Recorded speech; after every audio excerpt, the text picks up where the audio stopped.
Après avoir vu c'est quoi la prédication, c'est quoi prêcher, maintenant nous allons parler, bien évidemment, de celui qui prêche, à savoir le prédicateur. Il est important également pour nous de savoir qui est le prédicateur. Qui êtes-vous?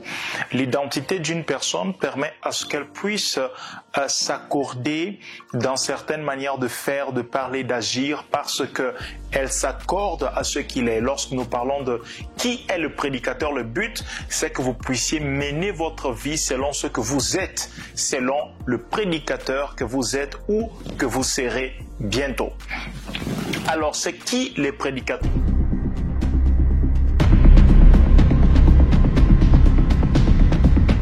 Trois définitions pour vous. Premièrement, les prédicateurs est celui qui transmet la vie de Dieu au moyen de la parole.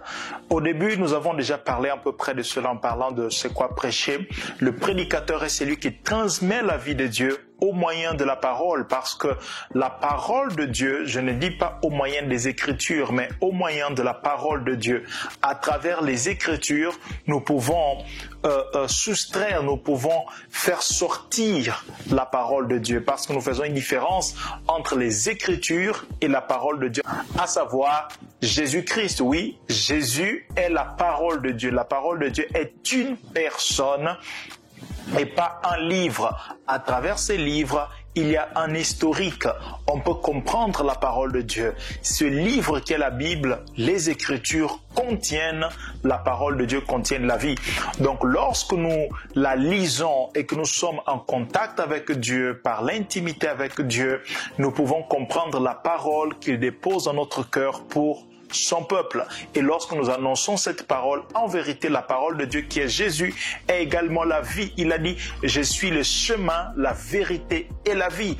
Lorsque nous annonçons la parole, en vérité, ce que nous sommes en train de faire, c'est de transmettre la vie de Dieu. C'est permettre au peuple de Dieu de vivre avec la vie Zoé, cette vie que Jésus est venu donner. Il a dit, le bon berger est venu en parlant de lui pour donner la vie et la vie en abondance. Quand nous prêchons en tant que prédicateurs, nous permettons à ce que la vie de Dieu devienne plus grande dans la vie de l'assemblée, dans l'assemblée. Combien plus ils écoutent, plus la vie de Dieu commence à pénétrer leur cœur et les transformer de l'intérieur. Parce que la parole est en vérité une sémence. Nous allons voir cela après. La parole est une sémence et lorsqu'elle est prêchée, cette sémence vient dans les cœurs et ensuite, à force de prêcher encore, nous arrosons cette sémence afin qu'elle puisse produire des fruits. Donc le prédicateur, premièrement, est celui qui transmet la vie de Dieu au moyen de la parole. Deuxièmement, le prédicateur est celui qui révèle le cœur de Dieu pour le peuple et permet à ce que le cœur du peuple soit donné à Dieu. Il révèle le cœur de Dieu au peuple et il permet à ce que le cœur du peuple soit donné à Dieu. Quand le prédicateur prêche, qu'est-ce qu'il est en train de faire? Il est en train d'exprimer une volonté de Dieu pour le peuple qui écoute.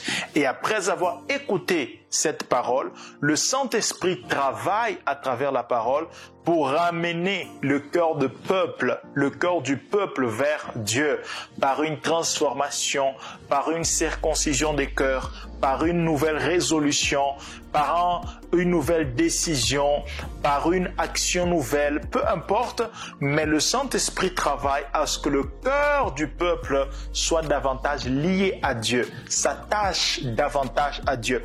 Donc le travail de prédicateur est très très important. Le peuple reçoit la révélation du cœur de Dieu et ce peuple-là se donne à Dieu, faisant en sorte qu'il y ait une réciprocité entre le peuple et Dieu, faisant en sorte que Dieu reste attaché à son peuple et son peuple attaché à Dieu. Non pas vraiment que Dieu soit attaché à son peuple, parce que Dieu est attaché à son peuple par le lien de l'amour à travers le Saint-Esprit qui habite en nous, mais quelquefois c'est le peuple qui s'éloigne de Dieu. Alors les prédicateurs font en sorte que le cœur du peuple revienne toujours, mais alors toujours à Dieu. Est-ce que vous pouvez comprendre combien est grande votre responsabilité? Faire en sorte que l'Église, le peuple de Dieu et le monde entier restent attachés à son Créateur, à son Seigneur, à son Sauveur. Troisièmement, le prédicateur est celui qui annonce fidèlement la parole de Dieu. Très important cette première partie. C'est lui qui annonce fidèlement la parole de Dieu en vue de la transformation par le Saint-Esprit. C'est lui qui annonce fidèlement la parole de Dieu à ceux qui écoutent en vue de leur transformation par le Saint-Esprit. Vous allez toujours entendre le Saint-Esprit parce que le prédicateur n'est pas dissocié du Saint-Esprit. Si lui, il a pour mission prêcher, le Saint-Esprit a pour mission transformer. Donc, il ne peut pas ignorer la présence ou l'action du Saint-Esprit dans ce qu'il fait. Mais il est important que le prédicateur sache qu'il est celui qui annonce fidèlement la parole de Dieu. Et pour annoncer fidèlement la parole de Dieu, il y a certaines conditions dans lesquelles le prédicateur doit se mettre afin d'annoncer fidèlement cette parole et nous allons voir cela bientôt.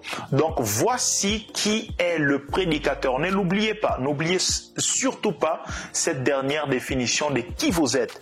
Vous êtes celui qui doit annoncer fidèlement la parole de Dieu. Vous n'êtes pas là pour annoncer vos opinions, vous n'êtes pas là pour annoncer ce que la radio dit, ce que la télévision dit, ce que vous avez entendu. Vous êtes là pour annoncer fidèlement la parole de Dieu. Rassurez-vous que chaque fois que vous prêchez, vous êtes en train de annoncer fidèlement la parole de Dieu à ceux qui écoutent en vue de leur transformation et pas de leur information. Parce que quelquefois le piège, c'est de vouloir cumuler les informations pour informer aux gens des choses concernant Dieu. Non, nous ne sommes pas là pour informer, nous sommes là pour transformer. Ça passe par le moyen de la connaissance, mais la connaissance est le moyen, pas le but final du prédicateur. Il est là pour transformer en annonçant la parole et permettant que le Saint-Esprit puisse prendre cette parole pour transformer. Amen. Donc, nous venons de voir ce qu'est le prédicateur. Après avoir vu ce qu'est le prédicateur, en raison de tout ce que nous venons de voir, alors le prédicateur doit savoir ceci. Premièrement, c'est qu'il doit rester attaché à son enseignement. Il n'est pas bon comme prédicateur prêche quelque chose qu'il ne vit pas. Voilà pourquoi ce que je m'apprête à vous dire est très important. Avant de monter sur la chaire pour prêcher la parole, rassurez-vous que le peuple a déjà été prêché par votre conduite. C'est très important. Avant de prêcher la parole, rassurez-vous que le peuple a déjà été prêché par votre conduite. Autrement dit, que ce que vous dites, vous le pratiquez réellement. Quand vous prêchez sur l'amour, que vous pratiquez réellement l'amour. Quand vous prêchez sur la sanctification, que vous marchiez réellement dans la sanctification. Premièrement, il est important que le prédicateur s'attache à son enseignement. Deuxièmement, en vue de ce que le prédicateur, à cause plutôt de ce que le prédicateur est, il doit également être en intimité avec Dieu. Le prédicateur doit être en intimité avec Dieu pour prêcher fidèlement la parole de Dieu, pour que cette parole puisse apporter la transformation, pour que le cœur de Dieu soit révélé et que le cœur du peuple soit donné à Dieu. Pour toutes ces choses-là, le prédicateur doit être en intimité avec Dieu. Voilà encore une phrase très importante à retenir. Si vous avez encore votre stylo, bloc-notes, prenez note, notez ce que je m'apprête également à vous dire. Avant de se présenter devant le peuple de Dieu, rassurez-vous de se présenter devant le Dieu du peuple. Avant de se présenter devant le peuple de Dieu, rassurez-vous d'être présent devant le Dieu du peuple. Parce que le peuple n'est pas là pour vous écouter. Le peuple est là pour écouter une parole venant de Dieu. L'assemblée, l'église, le peuple de Dieu n'est pas là dimanche pour écouter un homme parler. Il est là pour écouter Dieu parler à travers un homme. Quand je dis Dieu, c'est-à-dire écouter la parole de Dieu. Et parce qu'ils sont là pour écouter Dieu, alors il est important que le prédicateur reste en intimité avec Dieu pour pouvoir reconnaître, discerner sa parole pour les jours spécifiques. Reconnaître, discerner la parole que Dieu veut annoncer à son peuple. Troisièmement, les prédicateurs ne doivent pas falsifier la parole de Dieu. Ils ne doivent pas falsifier la parole de Dieu. Cela veut dire quoi? Quelquefois, vous avez une idée que vous voulez transmettre, un avis personnel que vous voulez faire passer, et vous commencez à prendre des versets et faire le verset sorti de son contexte pour faire de lui un prétexte pour annoncer votre avis. C'est très dangereux cela. C'est ce que veut dire falsifier la parole de Dieu. C'est faire la parole sortie de son contexte et faire de cela un prétexte pour faire passer une pensée qui est la vôtre, un avis qui est le vôtre. Non, ne falsifiez pas la parole de Dieu. Quatrièmement, le prédicateur, il ne doit pas chercher la gloire venant des hommes. Vous allez voir, peut-être ça fait déjà un moment que vous prêchez ou vous ne le faites pas encore, vous allez commencer à le faire. Vous allez vous rendre compte que lorsque vous finissez de prêcher, vous attendez que quelqu'un vous dise comment c'était la prédication, si c'était bien.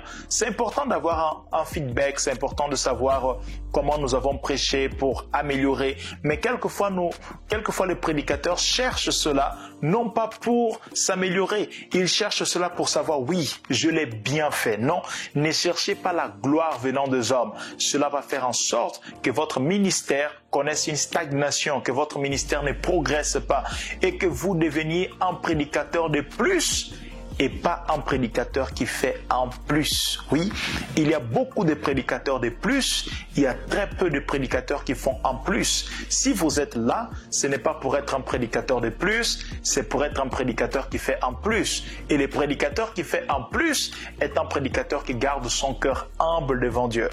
Il garde son cœur humble. Il veut seulement la gloire qui vient de Dieu et pas celle qui vient des hommes. Il ne cherche pas l'applaudissement des hommes. Il ne cherche pas à ce que les hommes soient d'accord avec lui ou pas, que les hommes puissent l'acclamer. Il est là pour marcher avec son Dieu.